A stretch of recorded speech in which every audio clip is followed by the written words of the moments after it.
সবাইকে নমস্কার। আজকে একটা বিশেষ কারণে এই সাংবাদিক সম্মেলনটা করতে বাধ্য হয়েছি। আপনাদের পক্ষে সাত সকালে সকাল 10টায় আসা মুশকিল সাংবাদিকদের, তবু আপনারা এসেছেন, আপনাদের সবাইকে আমি ধন্যবাদ জানাচ্ছি। কারণটা হলো এই নির্বাচন, তাও লোকসভা নির্বাচন, অর্থাৎ আমাদের দেশের সর্বোচ্চ সাংবিধানিক প্রতিষ্ঠান বা আইনসভা নির্বাচন। সেই নির্বাচনে প্রতিদ্বন্দ্বী দলগুলোর মধ্যে উচ্চ রাজনৈতিক বিতর্ক হবে, কর্মসূচির ব্যাখ্যা হবে এবং দলগুলোর মধ্যে তাদের অতীতের কার্যকলাপ সম্পর্কে সেখানে প্রতিনিধি দল তাদের সফলতা ব্যর্থতা এগুলি তুলে ধরবে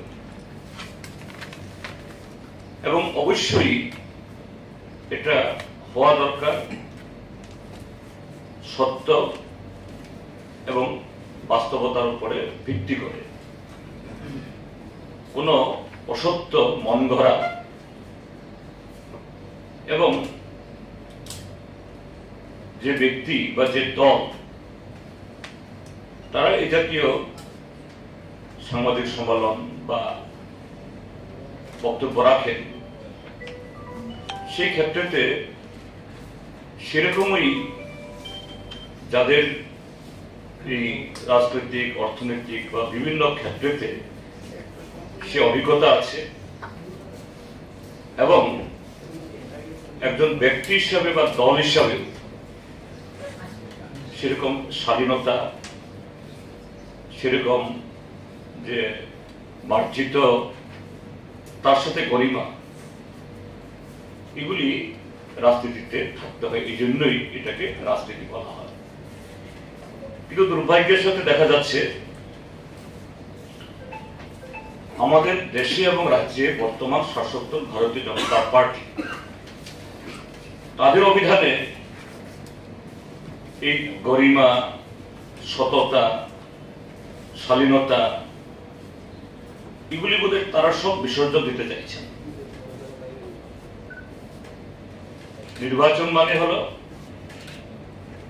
যে কোনোভাবেই ভোট হরণ করা, যে কোনোভাবেই জনগণকে বিভ্রান্ত করে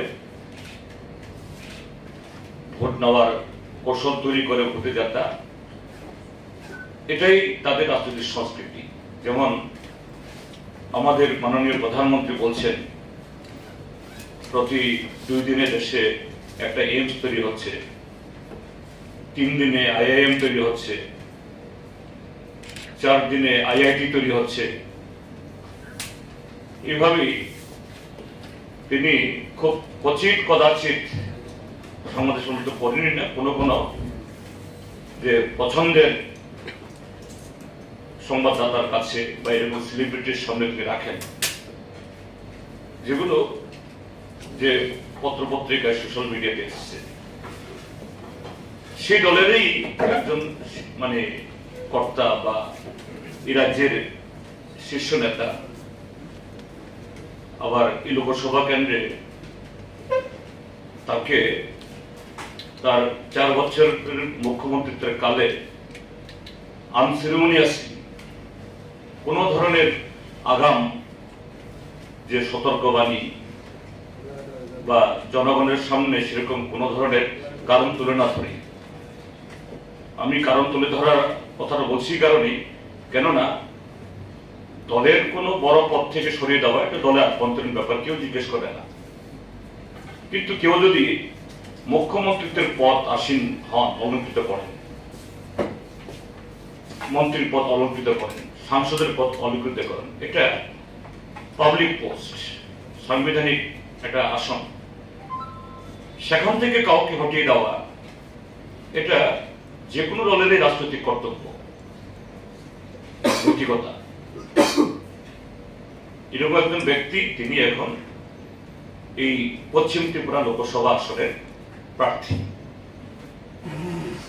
তিনি গতকাল একটা সাংবাদিক সম্মেলন করেছেন, বা তার একদিন দুদিন আগে থেকেই তার কিছু বক্তব্য আপনাদের মাধ্যমে পত্রপত্রিকাতে আসছে। কি বলছেন? সিপিআইএম একটা দেশদ্রোহী দল, তাদের এই দেশে থাকার কোন নৈতিকতাই নেই। সিপিআইএম একটা ইলেকশন ম্যানিফেস্টো, নির্বাচনী ইস্তেহার প্রকাশ করেছে। তিনি কালকে আমাদের যে ইস্তেহার, 44 পাতার ইস্তেহার ইংরেজিতে, তিনি এটা নেড়ে নেড়ে বলছেন কি করে একটা দল এই ইস্তেহার প্রকাশ করতে পারে, তাদের তো রাজনৈতিক দলের স্বীকৃতি বাতিল করে দেওয়া উচিত।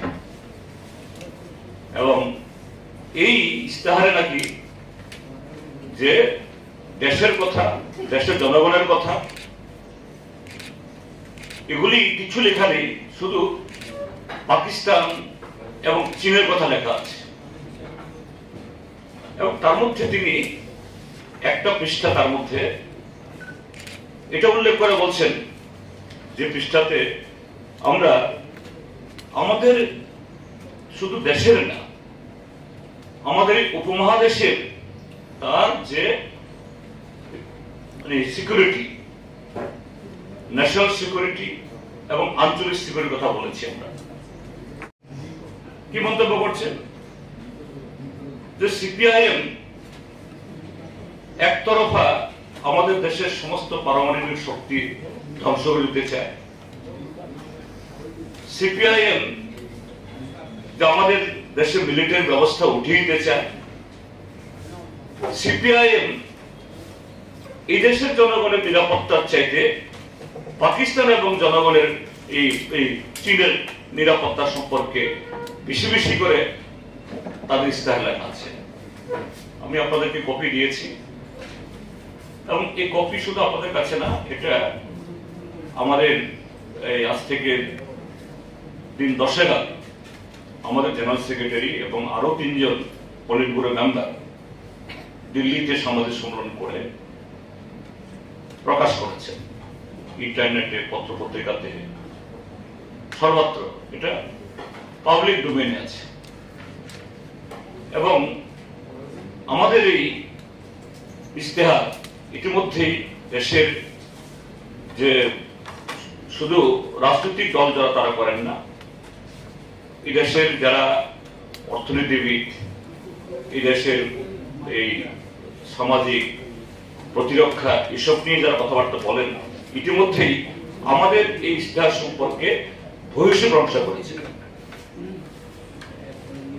আমরা সিপিআইএম দল শুধু ভোট গ্রহণ করার লক্ষ্যে কিভাবে লোককে হিপনোটাইজ করতে হবে, আমাদের কোন দলিলে বা কোন ইস্তেহারে এইভাবে আমরা করি না। আমরা সামগ্রিকভাবে দেশের অর্থনীতি এবং সে অর্থনীতির তার বিভিন্ন দিক, আর আমাদের দেশের যে নিরাপত্তা ব্যবস্থা, শিক্ষা ব্যবস্থা, সবটা মিলিয়েই আমাদের বক্তব্যের অবস্থান আমরা করি যে আমরা ভারতের কমিউনিস্ট পার্টি, মার্ক্সবাদী, আমরা তো মানে নিজেরা সরকার করবো এরকম অবস্থার মধ্যে আমরা নই। আমরা চাই একটা ধর্মনিরপেক্ষ এবং বিকল্প, আজকের বিজেপির বিরোধী বা তার বিকল্প একটা সরকার, এবং সেই সরকারকে তার বাইরে থেকে সমর্থন করার মধ্য দিয়ে আমরা শিক্ষা সম্পর্কে, অর্থনীতি সম্পর্কে, স্বাস্থ্য সম্পর্কে, দেশের নিরাপত্তা সম্পর্কে কিভাবে আমরা তাকে বাধ্য করাবো বা তাকে চাপ দেব বা সহযোগিতা করব, আমরা সেভাবে আমরা বলি। এবং তার উদাহরণ আছে গড়ি গড়ি। এই রাজ্যে যখন এই ইউপিএ সরকার হয়েছিল ডক্টর মনমোহন সিং নেতৃত্বে, আমরা বাইরে ছিলাম, 62 জন এমপি থাকার পর আমরা মন্ত্রিসভায় যোগদান করিনি। কিন্তু যে কমন মিনিমাম প্রোগ্রাম রচনা করার মধ্য দিয়ে দেশের স্বাধীনতার পর সর্বপ্রথম যুগান্তকারী কয়েকটি আইন প্রণীত হয়েছে, এখনো সেই আইন আছে। মোদী সরকার নানাভাবে চেষ্টা করছে সে আইনকে ভাঙার জন্য, ক্ষত বিক্ষত করার জন্য, এখনো পারেনি। সেগুলা কি? 100 দিনের কাজের গ্যারান্টি, রাইট টু ইনফরমেশন। আপনারা যারা এই মিডিয়া জগতে আছেন, আপনাদের সবচেয়ে বড় হাতিয়ার, কিন্তু সেই হাতিয়ারটাকে বোঝা করে দিচ্ছে ফরেস্ট রাইট অ্যাক্ট। বামপন্থীরা যদি সেটি বাইরে থেকে সমর্থন না করত বা বামপন্থীদের উপর নির্ভরশীল না হতো, এই আইনগুলি হতো না।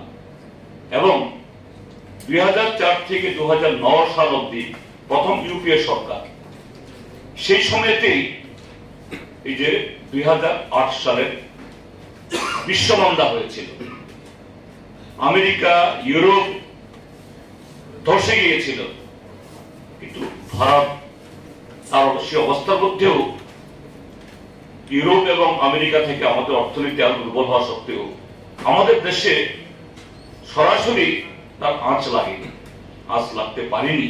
কেন? কারণ বামপন্থীরা, ডক্টর মনমোহন সিং সরকার, তাকে আমাদের দেশের রাষ্ট্রায়ত্ত ব্যাংক বা রাষ্ট্রায়ত্ত এই যে বিমা, এগুলাকে বেসরকারি করতে দিই। ভারত বেঁচে গেছে বামপন্থীদের জন্য। কিন্তু বিপ্লব কুমার দেব বলছেন, বিজেপি দলে শিক্ষিত লোক নিয়ে কথা বলছি না, বিপ্লব দেব অশিক্ষিত কথাও বলবো না, নিশ্চয়ই বিএ পাস সার্টিফিকেট এফিডেভিটে জমা দিয়েছেন। কিন্তু একটা মুখ্যমন্ত্রীর পদে আসীন ছিলেন 4টা বছর, এখন রাজ্যসভার সদস্য। এই জাতীয় যে মূর্খের মতো কথা বলে কি করে? আসল কথাটা হলো, ভারতীয় জনতা পার্টিকে পরিচালনা করে আরএসএস। এই আরএসএস এর কাছে যারা দীক্ষিত হয়, এদের কাছে শুধু হিংসা ছাড়া সংকীর্ণ দেশের অর্থনীতি হোক বা শিক্ষা হোক, ওই অন্ধভক্ত তৈরি করা ছাড়া আরএসএস এর কারখানায় আর কিছু তৈরি হয় না। তাদের প্রধানমন্ত্রী যেমন নরেন্দ্র মোদী বলেন, 2 দিনে একটা এইমস তৈরি হচ্ছে, 3 দিনে একটা আইএম তৈরি হচ্ছে, 4 দিনে একটা আইআইটি তৈরি হচ্ছে। তো এরকম ভাবেই এই বিজেপি দলে এমএ পাস, বিএ পাস ছেলে মেয়ে নেই, কথা বলছি না, কিন্তু সব এই হোয়াটসঅ্যাপ ইউনিভার্সিটিতে তারা সে তথ্য নিয়ে এগুলি তারা বক্তৃতা করেন। বিপ্লব দেব সেই হোয়াটসঅ্যাপ ইউনিভার্সিটির এক মানে যোগ্য একজন ব্যক্তি, সেভাবেই মুখ্যমন্ত্রী হয়েছেন। এবং তিনি আবার 4.5 বছর আরো মেয়াদ থাকা সত্ত্বেও তাকে আবার মানে লোকসভাতে আনার চেষ্টা করা হচ্ছে। প্রার্থীদের বিরুদ্ধে আমরা ব্যক্তিগত বলি না, কিন্তু ত্রিপুরাজ্যের রাজনৈতিক সংস্কৃতিতে বিগত কয়েক দশকে যে কয়েকজন রাজনীতিক এখানে হিংসা, ভোটে কারচুপি এবং বিভাজনের রাজনীতি এনেছেন। এর আগে সন্তোষ মোহন দেবের এই তার কৃতিত্ব ছিল, যার নাম পড়েছিল সন্ত্রাস মোহন দেব নামে। আর তার প্রায় আরো 35-40 বছর বাদে এই বিপ্লব দেব সেখানে তার নতুন সংস্করণ, এই রাজ্যে বাইক বাহিনী, হেলমেট বাহিনী, বিরোধী দলের অফিস কাছারি ভেঙে দেওয়া, এবং এই কদিন আগেও একটা জনসভায় দেখছিলাম তিনি বক্তৃতা করছেন, যে গর্ব করে বলছেন, আমি বিরোধী দলের 900 পার্টির বিল ভেঙে দিয়েছি। আপনাদের চ্যানেলগুলোতে দেখেছি। এইভাবেই নাকি ত্রিপুরাজ্যের মধ্যে যে অবৈধ রাজনৈতিক ব্যবস্থা হতো, আর তিনি এসে তার সংস্কার করেছিল। আমি দেখাবো আপনাদেরকে। এই বিপ্লবদের একদিকে যখন বিরোধী দলের পার্টি অফিসগুলো ভেঙেছে, সারা ত্রিপুরাজ্যে বিজেপির অসংখ্য অফিস এরকম করে এখন মাথা তুলে দাঁড়িয়ে আছে। এগুলা থেকে নির্বাচনী কাজকর্ম চালাচ্ছে। এগুলোর উপরে আমি মাননীয় আদালতে, হাইকোর্টে একটা রিট পিটিশন করেছিলাম, এই এফিডেভিট জমা দিয়েছিলাম। এই এফিডেভিট বলে সেখানে এফিডেভিটের এই রিটটা হয়েছে হলো আদালতের তরফ থেকে ইয়েতে, নাম্বারটা হলো WP within bracket C PIL 21 of 2019 in the High Court of Tripura Agartala। অর্থাৎ হাইকোর্টের একটা এরকমই একটা PIL হয়েছিল। এই PIL ইয়েতে আমি CPIM দলের তরফ থেকে একটা তথ্য জমা দিয়েছিলাম এফিডেভিট করে, যে সারা ত্রিপুরাজ্যে ধর্মনগর থেকে সাবরুম অব্দি অসংখ্য বিজেপির অফিস এবং তার শাখা সংগঠনগুলো, BMS, তারপরে বিবেকানন্দ বিচার মঞ্চ ইত্যাদি ইত্যাদি, যদি CPIM এবং অন্যান্য দল যারা 40-50 বছর আগে, কংগ্রেস দলও আছে, যেহেতু ত্রিপুরাজ্যের মধ্যে 60% জমি ফরেস্ট এরিয়াতে, তো সেরকম ভাবে ত্রিপুরাজ্যে শুধু পার্টি অফিস না, বাজার, হাসপাতাল, অফিস, স্কুল ইত্যাদি বিভিন্ন প্রতিষ্ঠান গড়ে উঠেছে। সেগুলো যদি বেআইনি হয়, সরকার বিরোধী দলের অফিস দেখে দেখে ভেঙে দিয়েছে, তাহলে বর্তমান শাসক দল তাদের অফিস থাকতে পারে কি করে? আমার সে এফিডেভিটের পর মাননীয় আদালত সরকার পক্ষকে নির্দেশ দিয়েছে যে সরকার পক্ষ এরকম এই মুহূর্তে কটা অফিস এরকম খাস জায়গা দাঁড়িয়ে আছে। নাম বললে অনেক সময় লাগবে, আপনারা ওখানে যাবেন, দেখুন এত বড় একটা তালিকা আসছে। বিভিন্ন ডিএমরা আদালতে জমা দিয়েছে, আদালত থেকে কপি নিয়েছেন।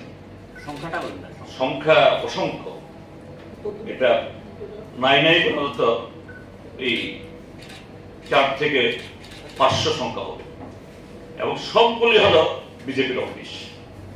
কে দিয়েছে জমা? ডিএমরা। 8 জন ডিএম এর কাছ থেকে আদালতের কাছে দাখিল করেছে, এগুলি সব বিজেপি অফিস। তো এই হলো বিপ্লব কুমার দেব। তার চোখে আজ থেকে 40, 50, 60 বছর আগে খাস জমিতে বাজার গড়ে উঠেছে, হাসপাতাল গড়ে উঠেছে, স্কুল গড়ে উঠেছে, মন্দির গড়ে উঠেছে, পার্টি অফিসও গড়ে উঠেছে, সব দলের পার্টি। এই না যে শুধু CPIM, কিন্তু শুধু CPIM এবং বিজেপি বিরোধী দলের পার্টি অফিস ভেঙে গেল, বুলডোজার দিয়ে ভেঙে দেওয়া হলো। আর তার আমলেই এই বিপ্লব কুমার দেব ত্রিপুরাজ্যের রাজনীতিতে এরকম একজন, কি বলে, চেতনার দিক থেকে একটা এই সর্বভারত রাজনৈতিক দল 44 পৃষ্ঠায় আমাদের এই ইস্তেহার, ইংরাজি তো একটা শব্দ বুঝেছেন কিনা জানি না, বিয়ে পাস হতে পারে, কিন্তু জ্ঞানের পরিধি যে কি এটা তিনি প্রমাণ করে দিয়েছেন এই যে গত কদিনের ইয়েতে। আমি এই জন্য বারবার বলছিলাম যে কেন 4 বছরের মাথাতে বিপ্লব কুমার দেবকে মুখ্যমন্ত্রীর পদ থেকে হটানো হয়েছিল। এটা ত্রিপুরাজ্যের ভোটারদের সামনে তুলে ধরা হোক, কেননা তিনি শুধু দলের পদাধিকারী ছিলেন না, এটা হলো আমাদের কোনো বক্তব্য না, তিনি মুখ্যমন্ত্রী পদে ছিলেন। তার অপরাধটা কি ছিল? বিজেপি তার মধ্যে অনৈতিকতা কি দেখেছিল? তিনি বড় বড় কথা বলছেন এইভাবে। তো এটাই হলো আমার মূল বক্তব্য, যে হোয়াটসঅ্যাপ ইউনিভার্সিটির এই সমস্ত থেকে তথ্য নিয়ে যারা বলছেন ত্রিপুরার মানুষ তাদেরকে প্রত্যাখ্যান করবেন। এইভাবে communist party of India Marxist, যার স্বাধীনতা সংগ্রামে এবং স্বাধীনতার পর দেশের সার্বভৌমত্ব ঐক্য সংহতি রক্ষায় যাদের বিশাল ভূমিকা, কত অবদান, কত হাজার মানুষ আমরা রক্ত দিয়েছি, এ সম্পর্কে এই দামোদর বিনায়ক সাভারকারের শিষ্যদের কিভাবে একটা প্রশ্ন ছিল, এই বিপ্লব দেবের সময় দেখা গেছে এই বাইক বাহিনী এগুলোর একটা উৎপাদ ছিল। একটা সময় পর উনি মুখ্যমন্ত্রিত্ব থেকে সরে গেছেন বা সরিয়ে দেওয়া হয়েছে, এরপরে চিত্র এবং আবার উনি ফিরে এসেছেন, চিত্রটা কেমন কিভাবে দেখছেন? এখানেই বিষয়টা বোঝা বিজেপি দলটা কেমন। বিপ্লব কুমার দেবকে 4 বছরের মাথায় তার আসন থেকে নামিয়ে দিল্লিতে পাঠিয়ে দেওয়ার অন্যতম কারণ হলো এই রাজনৈতিক সন্ত্রাস এবং ত্রিপুরাজ্যের মধ্যে যুব সমাজকে একদিকে ড্রাগ,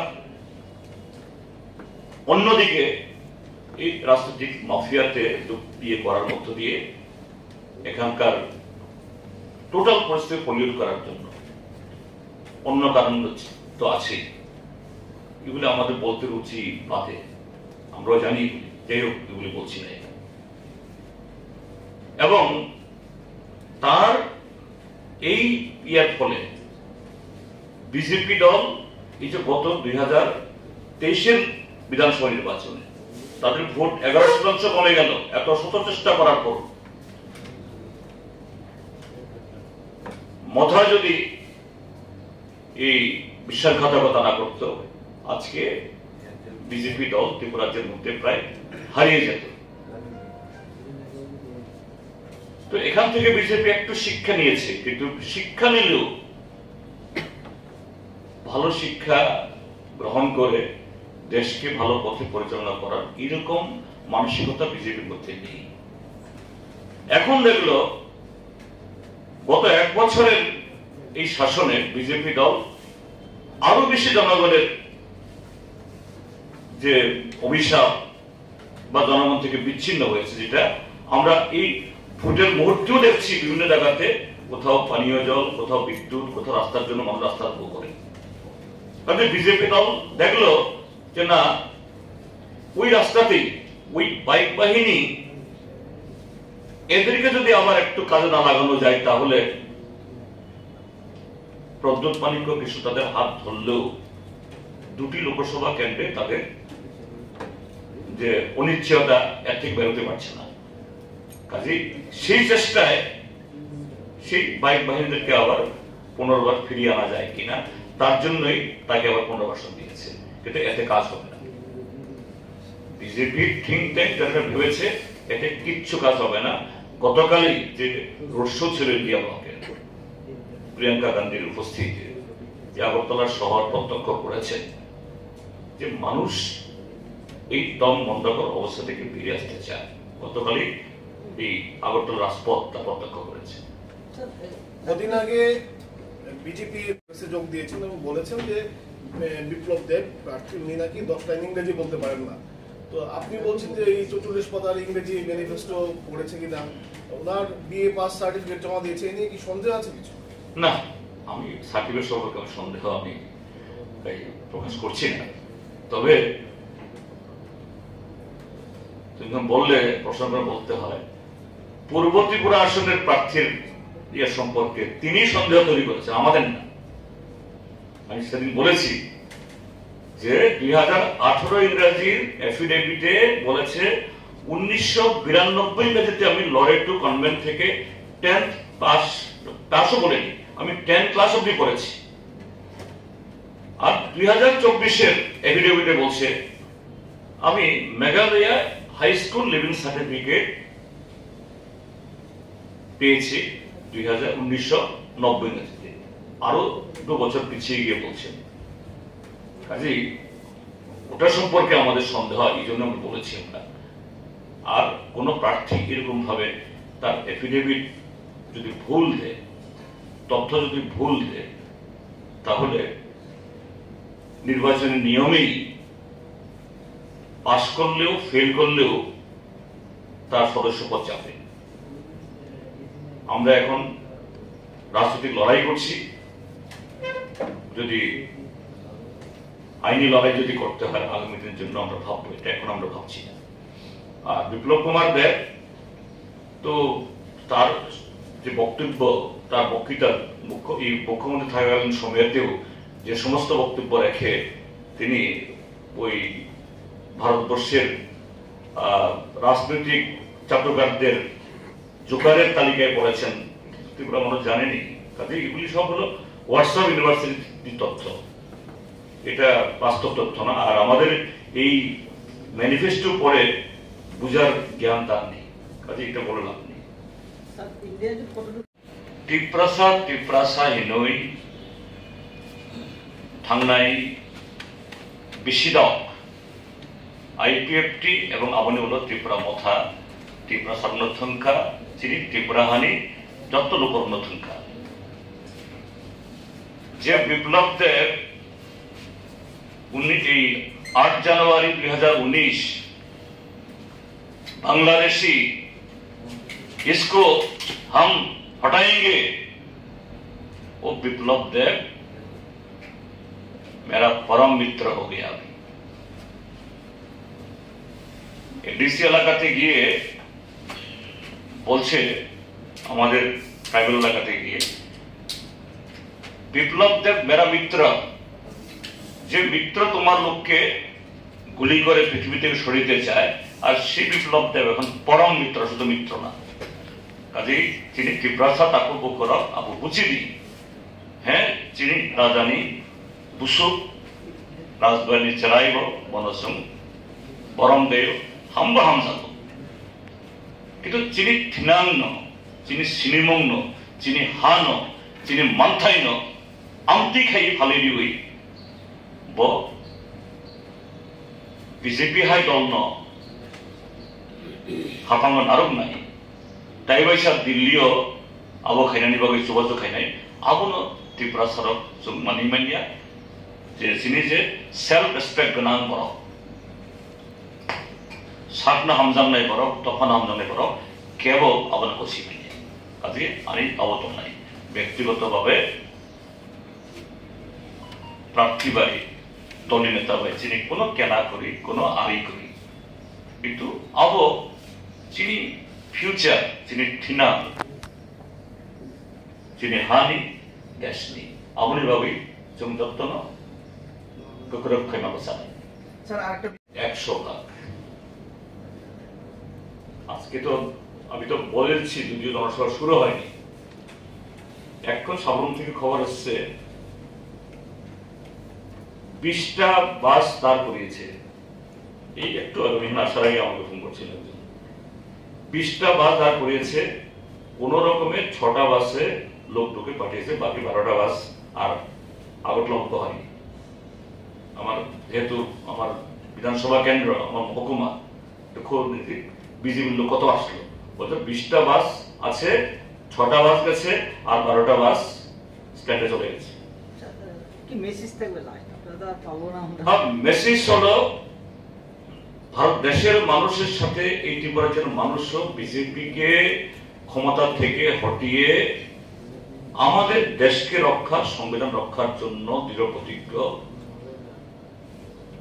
বিজেপি গণতান্ত্রিক পথে গিয়ে জনগণের এই রায় সে কখনো স্বীকার করে না, এবারও করতে চাইবে না, নানা ধরনের ফন্ডি সৃষ্টি করতে পারে। আমার আবেদন থাকবে, সকাল সকাল আগামী 19 এবং 26 ঘর থেকে বের হন। যে কোনো পবিত্র কাজ আমরা সকালে ঘুম থেকে উঠে স্নান করে আমরা করি, এটা সবচেয়ে বড় পবিত্র কাজ। কাজে সেদিন করুন, বিজেপির পতন অনিবার্য। একই Sir, there is an allegation,